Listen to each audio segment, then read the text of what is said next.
So here's a question for you. Is this going to be your first year gardening and you're super excited, you're not sure what all you need, you're curious, you have ideas, but you're not 100% positive everything that you need? Well, in this video, I want to go over 7 items that I think all beginner gardeners should have and why. So sit back, relax, get something to take some notes. Let's talk about it.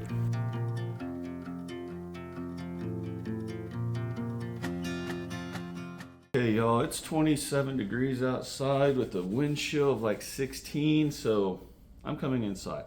But let's talk about what you need as a beginner gardener. Now, these 7 items are kind of, I would say, common sense to a point, but let's go over them. First thing, right off the bat, let's talk about hand pruners, right? Now, these are really good, this kind, because you can get through tough stalks, things of that nature. Or you might also want the pointy ones, so you can get right in there and like surgically deal with things. So my advice are 2 different sizes of pruners. Now, all gardeners are going to have their go-to. And as a beginner gardener, I think it's important that you play around and decide what's best for you in your garden.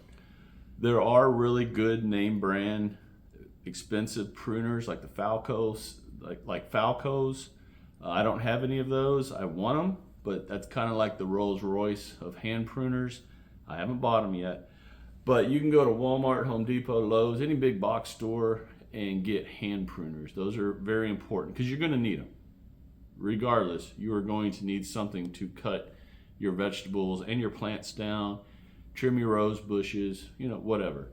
Hand pruners, number 1. All right, number 2 are tomato hooks. Now, I've had these that I'm showing right here for, I believe, 3 years.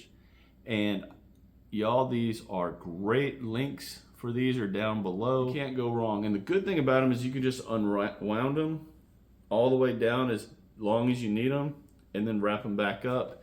And they're weather resistant, very good. But you're going to need tomato hooks if you're growing indeterminate tomatoes. And indeterminate tomatoes just grow and grow and grow and grow and grow. So if you're trellising your tomato vine up the tomato hook, you're doing exactly what you should be doing. So tomato hooks, very important, especially if you're growing tomatoes. Now, if you're not going to grow tomatoes, which I don't know many gardeners that don't grow tomatoes, then you don't need them. Actually, you do, because you can use the same thing for trellising bean plants or anything else. They're very, very versatile and they're not expensive at all. So number 2, tomato. Now number 3 kind of goes hand in hand-ish with the tomato hooks, and those are clamps. You are going to want to use these, if you want to use these, to help secure your vines to whatever your trellising system is, whether it's arches or straight up and down cattle panels or whatever you come up with as far as trellising is concerned. You want hooks, and they come in different sizes. They're not expensive at all. Again, links are down below in the description. And then you also are going to want tomato clamps. Now, the tomato clamps go hand in hand with the tomato hooks, because on the back of the clamp there's a little section you put the string in, clamp it, and secure the tomato plant to that string. So number 3, clamps. Number 4, shovels. Now you're going to want hand shovels. You're going to want at least a good stand-up long shovel that you can get in there and do whatever you need with. I have a small little 3-foot, I think, shovel that I can just get right in and do what I need. I also have a lot of hand shovels because you're going to need them. If you're growing potatoes, for instance, you don't want to be digging into the ground, especially down here where I am, because we have fire ants. And trust me, you'd much rather have a shovel when you're digging into an area that might have fire ants. But shovels are incredibly important for obvious reasons, and don't need to go into all those. But I do have a rule on shovels. Can never have too many, because just like with these, which I misplace all the time out there, you can't have too many shovels. That is for sure. All right, number 5, plant markers. Just like these right here. Any kind of plant marker that you can come up with is the right one for you. So I advise, again, Check out all the different types of plant markers that are out there and make sure that you use them, y'all, because I always forget to use them. Not gonna lie, I always forget to use them. The one saving grace for me is that I know a lot of my plants and I take pictures and video of when I'm planting stuff. So I can always go back and remember, okay, that's this or that's that. Don't go through all that hassle. Just get some plant markers. Make sure that the writing is not in the sun. So it's backwards of the sun, away from the sun. And you can also put a piece of Scotch tape over the writing. That will help preserve the writing through the elements while the markers are outside. Or until you know exactly what you're growing, which variety and all that. Because like for me, I've got a lot of tomatoes that are right over there that are growing. And once you plant them, I mean, unless you got a fantastic memory, you might forget which plant is what and etc. So make sure you got plant markers. And the same like I'm doing right now when I'm growing my seeds and the seed starts. You want to know what plant it is that you're growing. So plant markers. Number 6, gloves. Gloves. Now I have a pair of leather gloves and I have a pair of like a fabric glove that I can get in there. I use the leather gloves for when I'm dealing with the roses or anything with a lot of thorns and all that.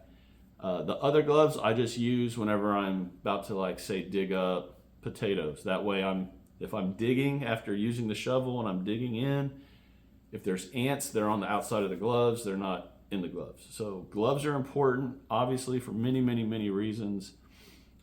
They also help protect from the sun and everything else. So again, my advice is find the pair of gloves that works for you.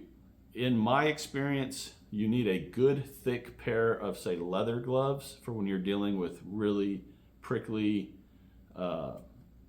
thorns and all that. And you want a pair of simple gardening gloves that are comfortable to you for your everyday use, whether you're up potting a plant or you're just in the garden, whatever.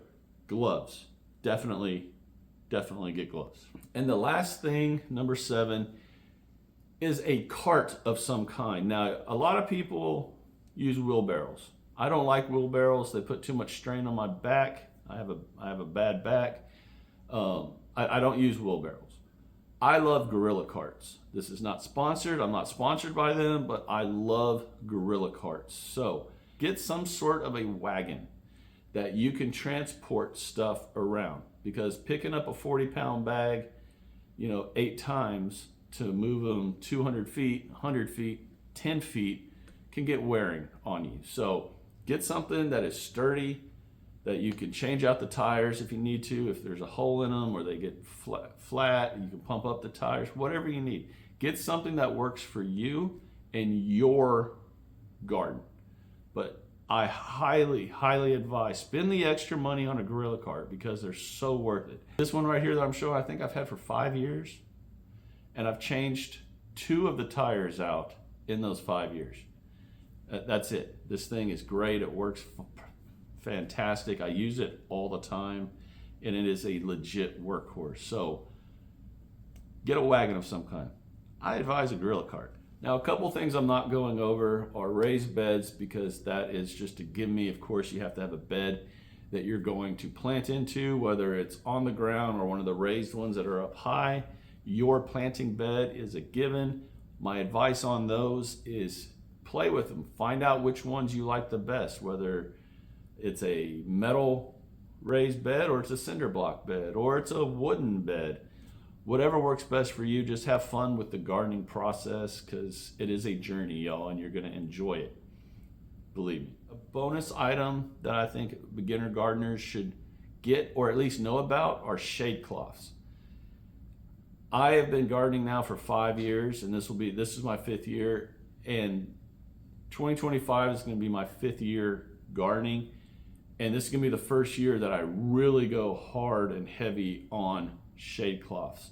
So do your research on them. Make sure you know the pattern of the sun during the summer, spring, fall, and all that, so you know where you're going to need shade cloths, on what beds you're going to need shade cloths, where you don't have shade and you need shade cloths. I know I'm saying the word over and over because it's important. Make sure that you utilize shade cloths if you need them. I promise you it will help. I have lost probably a lot of production in my tomatoes alone by not using shade cloths over the last few years. So again, this year I'm going to be hitting them hard, and I totally expect that it will change my game in the backyard, definitely in regards to tomatoes. So the bonus item were shade cloths. All right, everybody, even though it's super cold out here right now, especially for us down here in zone 9A, the 20s is too cold for us, but I wanted to finish this video outside. I hope you all got something out of this video. Hope it gave you some ideas of a few things that you're gonna need for your garden journey. If y'all got anything out of this video, do me the 3 favors: share, like, subscribe to this channel if you've not done so already. I would love to have everyone who hasn't subscribed join all of us here in this community of like-minded gardeners here on YouTube. Everyone take care, God bless, and I'll talk to y'all again real soon.